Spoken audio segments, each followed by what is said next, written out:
Olá, boa noite, pessoal. Sejam bem-vindos a mais um live da Academia do Autismo.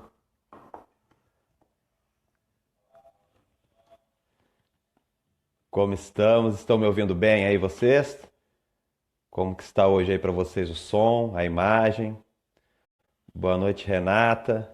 Vão dando joinha de vocês aí, pessoal que está entrando. Estamos aqui em mais um Corujão da Academia do Autismo, todas as quintas-feiras, às 11 horas, hoje pontualmente, às 23 horas. Estou aqui para trazer mais um assunto bem bacana, sempre lives curtos, até por conta do horário, né? Um horário escolhido aí para pegar o pessoal antes de ir para a cama, no final da rotina dia de semana. Então são lives curtos, objetivos, com muita dica prática, pouca teoria e muita prática mesmo. E hoje o tema escolhido foi um tema que foi muito pedido nos e-mails, nos comentários dos outros lives, que é como trabalhar o desfraude com crianças com autismo. Como trabalhar para conseguir essa fase que gera muita angústia, muita ansiedade para as famílias. Então, quem está nessa fase, preste mais atenção ainda, caneta e papel na mão, para anotar as dicas, tragam as dúvidas. Quem não está, compartilhe com quem vocês conhecem que pode estar passando por esse momento. E também, especialmente, os professores, educação infantil, ensino fundamental 1, e os terapeutas, né, terapeutas ocupacionais, psicólogos, psicopedagogos, que vão ter que orientar em muitas famílias. Esse tema pode ser muito importante com dicas mais práticas mesmo, tá bom? Estou aqui com o Anjinho da academia, vou deixar ele aqui no lado para conseguir ter mais uma visão ampla. E vamos lá, o pessoal está entrando. Boa noite, Carlos, boa noite, Elisângela, Suelen, Aline Santos, boa noite. Boa noite para todo mundo aí que tá me assistindo. Todo mundo deu joinha e acredito que tá todo mundo ouvindo bem, né? O som tá bom, a imagem tá boa também, né? Pessoal, enquanto o pessoal tá entrando aí, tô vendo o número de acessos aumentando aqui gradativamente. Vou até entrar aqui que aí facilita para eu conseguir ver as mensagens de vocês.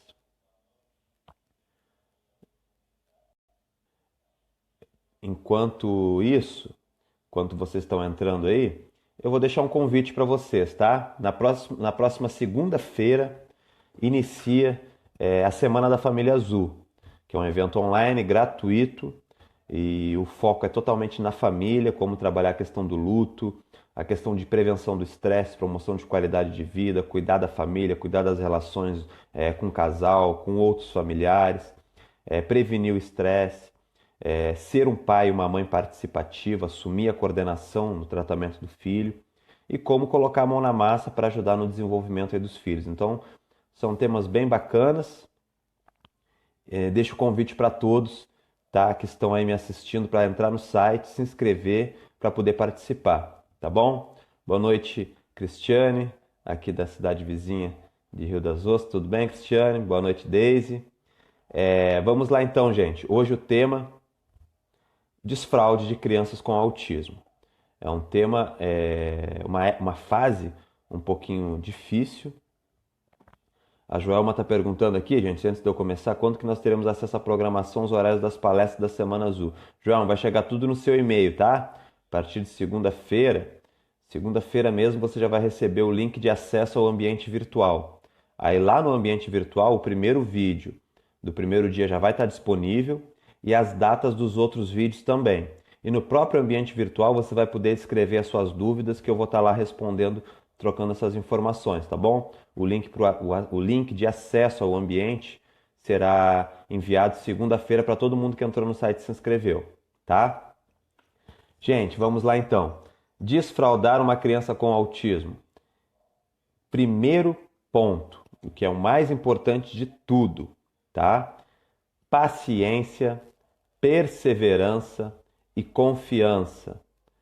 Se não tivermos isso, não vamos conseguir, porque não é uma fase fácil.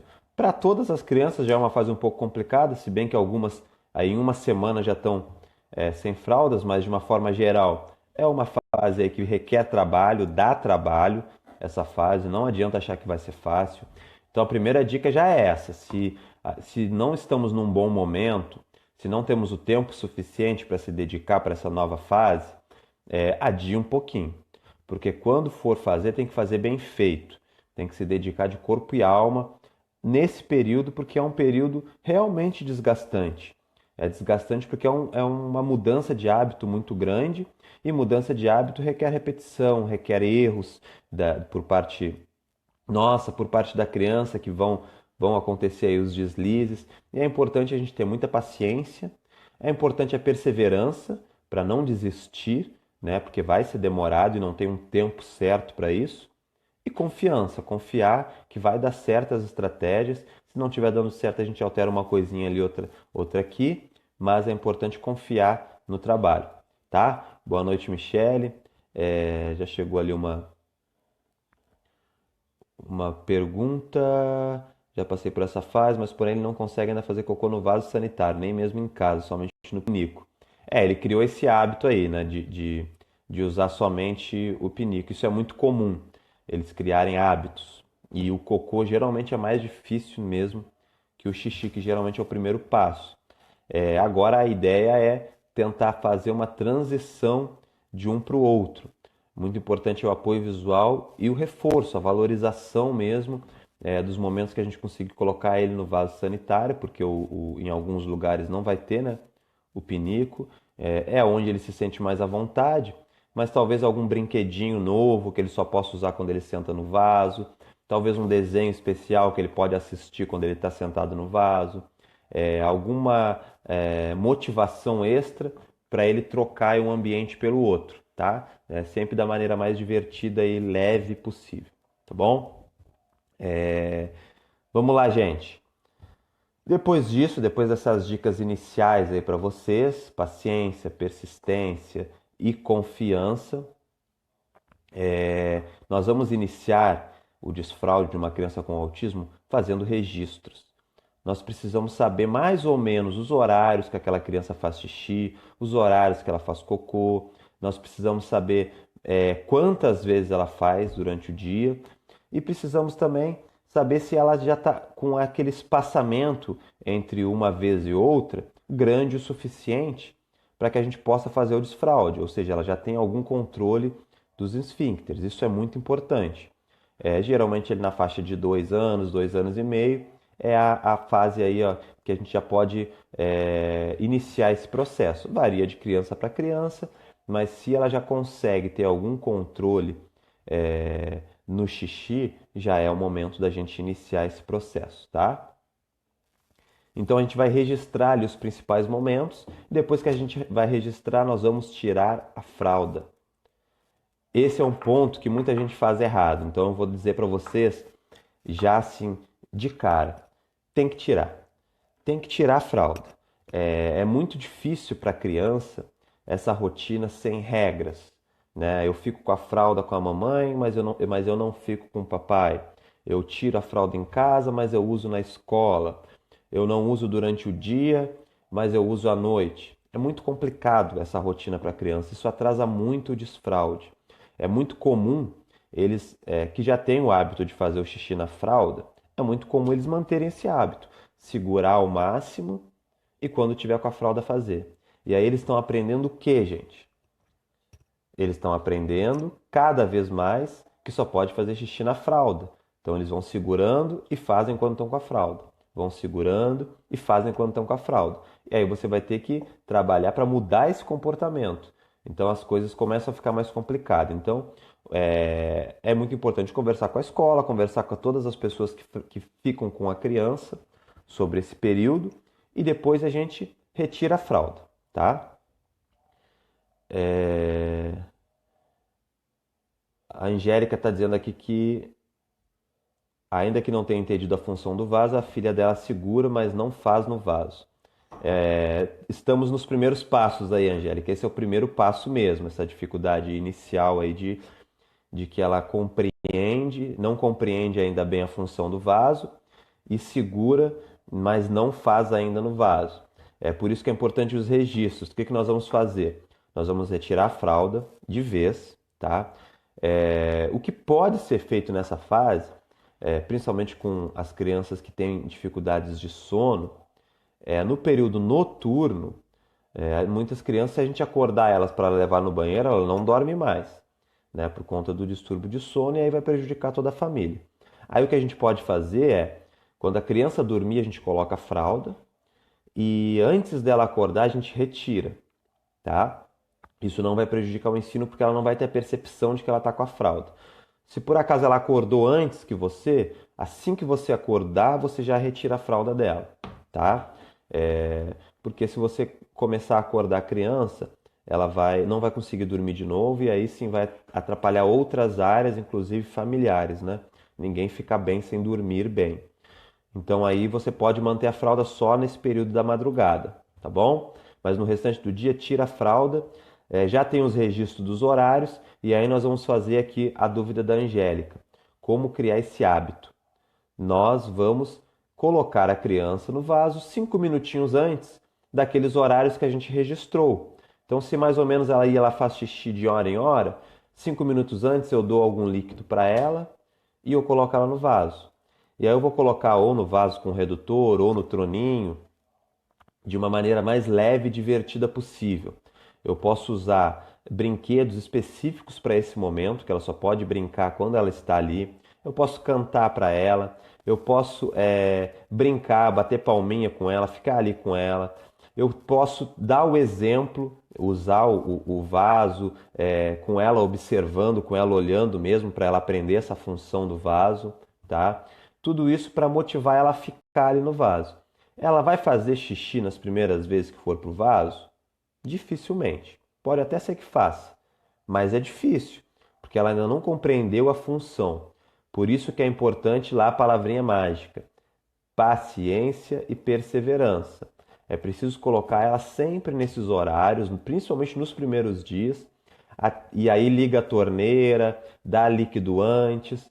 Se ela não fez, elogia igual, espera passar um pouquinho, coloca de novo, e aí em algum momento ela vai fazer o xixi ali no vaso. Quando ela fizer, aí é o momento de elogiar, parabenizar, valorizar esse acerto dela. Por quê? Porque é pela motivação, depois do que acontece, que nós criamos um novo hábito. Então, ela fez o xixi no vaso, mesmo que sem ter ainda a noção de que seria ali que deveria ter feito o xixi. Ela estava com vontade, estava sentada ali, ela fez. Você vai elogiar, você vai parabenizar, pode dar uma recompensazinha para ela, e aí ela vai percebendo que, olha, é por aqui que eu vou. Então a gente vai substituindo um comportamento por outro, porque a gente percebe que um é mais funcionalmente aceito pelos pares, pela sociedade, e aí o outro vai ficando para trás. O que vai ser mais valorizado? Fazer xixi no chão ou fazer xixi no vaso? No vaso. E aí ela vai trocando um por outro gradativamente. Lógico que vão continuar acontecendo deslizes, mas se ela fazia no início 10% das vezes no vaso e 90% fora do vaso, esses números vão mudando, até que fique 90% no vaso e 10% fora dele, e até que a gente consiga alcançar a totalidade, tá bom? Desculpa, a gente está chegando muitas perguntas e algumas delas eu não estou conseguindo acompanhar aqui, mas eu vou responder todo mundo assim que finalizar o live e amanhã também eu vou estar respondendo. Agora eu estou vendo aqui a da Joelma. Está falando que o filho dela tem muita resistência em sentar no vaso, conseguindo xixi em pé, mas na hora do cocô ele corre para o vaso, mas tem que fazer em pé igual o xixi. É uma outra resistência muito comum, Joelma, esse tipo de resistência. Eles aprendem uma forma e aí é difícil de você conseguir mudar o comportamento, por conta dos interesses restritos, do padrão de comportamento repetitivo. Existem crianças que fazem o contrário, aprendem a fazer o xixi sentado e depois para você ensinar a fazer em pé é mais complicado, os meninos, né? É uma outra aprendizagem que requer de novo paciência, perseverança. É importante para ele aprender a sentar porque fica mais funcional, né, para ele em diversos ambientes. Então a gente pode traçar aí sim alguma estratégia para fazer essa transição, tá? Sempre elogiando bastante, dando exemplo e elogiando bastante o acerto. Aí agora, gente, entra mais uma coisinha que eu não falei ainda e que é muito importante para vocês nesse momento. Como que as crianças vão aprender a função do vaso, a função do uso do banheiro? Com as outras crianças, como que nós fazemos? Geralmente nós explicamos para ela verbalmente, né? Cantamos uma musiquinha, explicamos para ela de uma forma lúdica, damos o exemplo pela imitação e a criança já aprendeu, né, o que se faz no banheiro. Com as crianças com autismo, por conta da dificuldade de linguagem, também a linguagem receptiva, né, o comportamento de ouvinte, é muito importante nós usarmos o apoio visual, tá? O apoio visual para mostrar essa função. A Alcéria está falando que o filho dela não fala e não sinaliza quando quer cocô. Quando vejo, já fez na fralda. Então, Alcélia, é sobre isso mesmo que eu estou falando.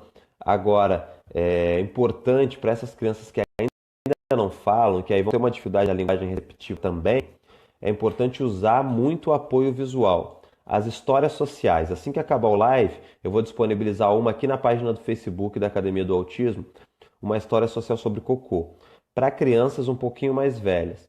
E eu vou deixar para vocês as histórias sociais que nós criamos, que ensinam, entre outras coisas, os usos do banheiro. O que é história social? É uma história com imagens que vai ensinar para a criança onde que ela deve fazer o xixi, aonde que ela deve fazer o cocô e por quê. Sempre com o apoio das imagens, que eles aprendem muito mais dessa forma, como vocês já devem saber, né? Então é muito importante esse apoio visual, porque nós vamos estar ensinando aquilo que para outras crianças a gente ia ensinar só verbalmente. Então é importante pegar essa história visual, colocar lá no banheiro, pode colocar foto dele sentado no vaso ou em pé fazendo xixi na porta do banheiro, até para ele sinalizar quando ele quer. A gente pode criar um cartãozinho da hora dele no banheiro, então esse cartão fica num determinado lugar da casa, ele pega esse cartão e nos entrega quando ele quer ir para o banheiro. Ou seja, ele começa a sinalizar isso de uma maneira mais funcional, tá? Então tem várias formas aí, sempre com apoio visual. A Paula diz que a filha dela tem 4 anos, já desfraldou com 2,5 e agora começou a fazer na calça de novo. O que eu devo fazer? Vamos lá, Ana Paula. Vai ser importante, antes disso, boa noite a Emília, lá do Rio Grande do Sul, meu estado natal. Boa noite, um abraço aí para o pessoal do Rio Grande do Sul. Ana Paula, vai ser importante a gente descobrir que função está tendo isso, tá? Cada caso é um caso, não tem como eu saber sem fazer a avaliação, sem conhecer a criança, mas a gente sabe que o comportamento ele não é desaprendido. Outros comportamentos vêm por uma outra função, pode ser que seja uma função até para chamar atenção em alguns momentos, isso é muito comum com crianças, não só com crianças com autismo, com crianças de uma forma geral. E pode ser que alguma questão, alguma outra alteração sensorial deixou ela um pouquinho. Ela ou ele, desculpa, não consegui ler ali se era menino ou menina.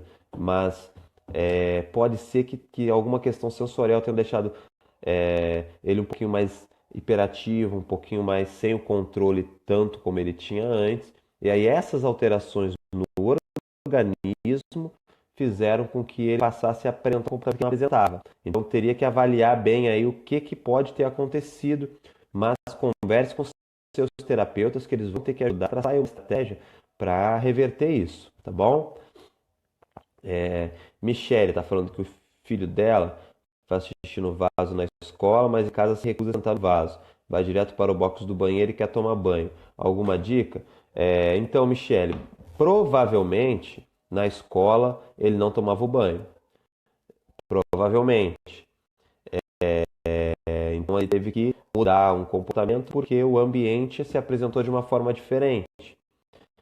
O que eu estou querendo dizer? A gente tem que traçar uma estratégia em casa para que o ir para o banheiro, que é muito mais prazeroso para ele, acalma mais o banheiro, tem a água caindo, e é um hábito que ele já criou, para que o sentar no vaso seja mais convidativo do que o ir para o banheiro. Então é importante a gente tentar traçar essa estratégia. Como fazer o sentar no vaso ser mais convidativo para ele do que o que ele já vem fazendo e que vem dando certo para ele, porque ele está satisfazendo a necessidade dele da melhor maneira que ele é, espera ali e está sentindo o prazer da água caindo, do chuveiro, de facilitar as coisas. Então, é importante o uso da história social, mas é mais importante a gente tentar traçar alguma estratégia com brinquedos novos, tentar traçar alguma estratégia com algum jogo.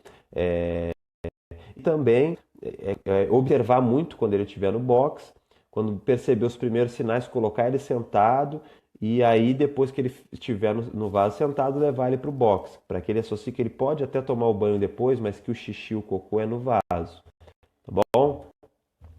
A Letícia está falando aqui, como faço para aumentar os intervalos do xixi, está de 30 em 30 minutos e ainda não sabe pedir.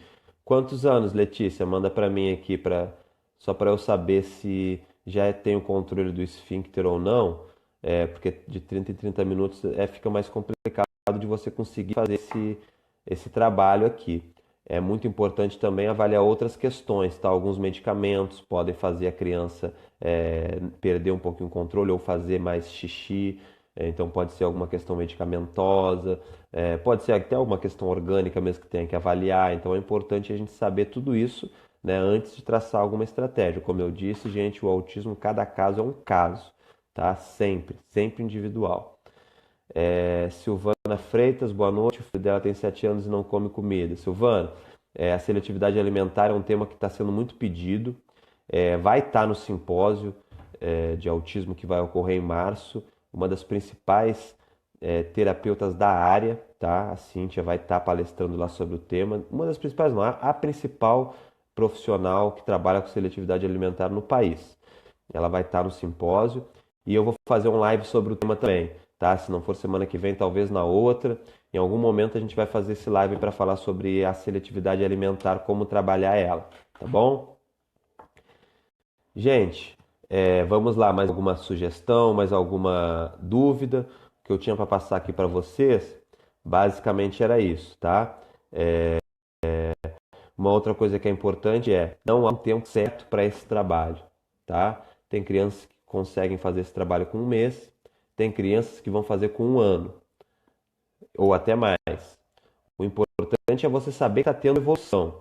Se não estiver tendo nenhuma evolução, aí a gente tem que rever a estratégia, tá? Mas o tempo é a criança que vai dizer. O que é importante é eu saber assim, bom, ele fazia xixi, cocô sempre fora do vaso. Agora 10% ele está fazendo no vaso. Houve evolução. Bacana, então estamos no caminho certo. Aí a gente vai elogiando bastante, valorizando bastante as vezes que ele fizer, que vai aumentando com o tempo. Agora, se não está tendo mudança nenhuma, aí a gente tem que rever alguma estratégia de novo, tá? A Angélica está falando de repetir as anotações do horário, que ela perdeu essa parte. Então, Angélica, de uma forma bem resumida, o início do trabalho começa com os registros. Registrar os horários que a criança faz xixi e faz cocô durante uma semana, registrando esses horários, a criança ainda com a fralda, para que depois a gente possa traçar as estratégias. Além de registrar os horários, é importante também perceber os sinais que a criança emite. Se a criança fica mais agitada, se ela começa a se coçar, se ela começa a tocar ali na genitália, o que ela faz quando ela está com vontade.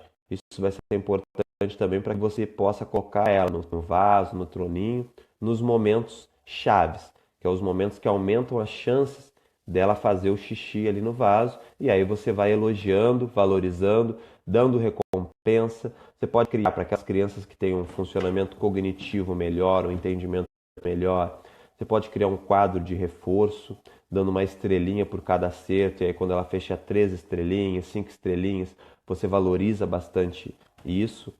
Isso funciona bem com crianças que têm um desenvolvimento intelectual melhor, e aquelas crianças que não compreendem tão bem ali a função disso, o reforço tem que ser mais imediato, tem que ser na hora. A criança fez o xixi, você parabeniza, dá alguma coisa que ela gosta, um brinquedo, uma balinha, um pirulito, enfim, alguma coisa que vai motivar a criança a seguir aquele comportamento.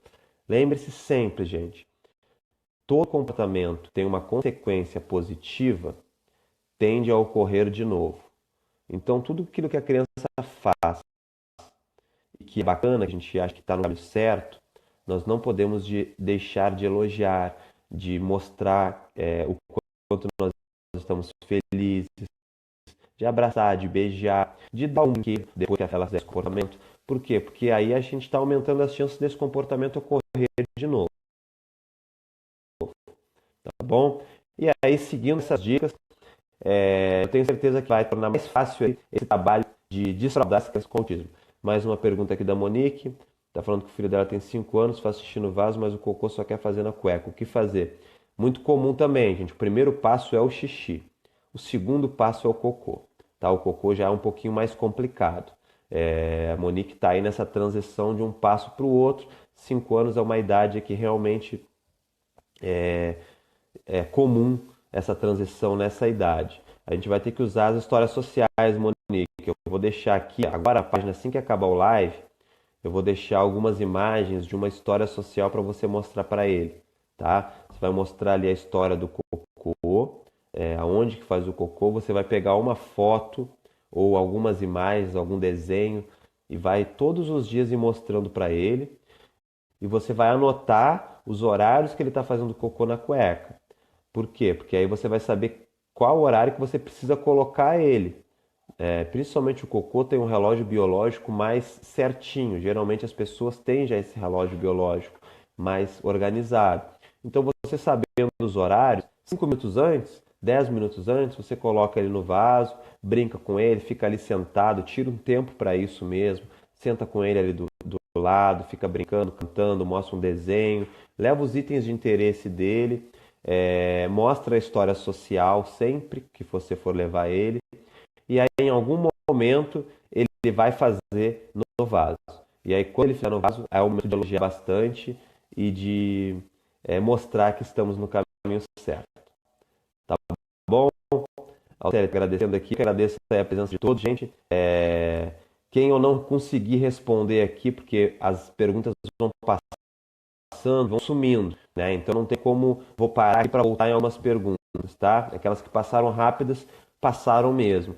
Mas fechando aqui, eu vou responder todos por escrito, tá bom? E se surgir mais alguma dúvida, também pode me enviar perguntas, tanto por aqui quanto no e-mail, que eu estou sempre respondendo, praticamente todos os dias eu respondo e-mail, eu peço sempre um prazo de 48 horas, mas quase todos os dias eu estou respondendo os e-mails, tá bom? Vou deixar também, junto com a história social, um texto sobre o desfraude de crianças com autismo, que eu acho que pode ajudar bastante, tá bom? E aí vocês vão compilando todo esse material, vão colocando em prática e não deixando de ter paciência, perseverança e confiança, tá? Gente, não esqueçam então, segunda-feira inicia a Semana da Família Azul. Se você ainda não se cadastrou, entra no site, gratuito e online. Todo mundo não tem por que não participar, tá? Vai ser bem legal, o material já está preparado, já gravei algumas aulas e na segunda-feira estarei lá de corpo e alma para levar esse conhecimento para vocês, tá bom? Tem muitas novidades também, material que eu vou estar enviando junto com as aulas, então vai ser um conteúdo bem aprofundado para todo mundo que se interessa na área. Bom, gente, um grande abraço, hora de dormir, boa noite para todo mundo e até quinta-feira que vem, às 23 horas, aqui na página da Academia do Autismo, tá bom? Grande abraço então, vejo vocês lá. Tchau!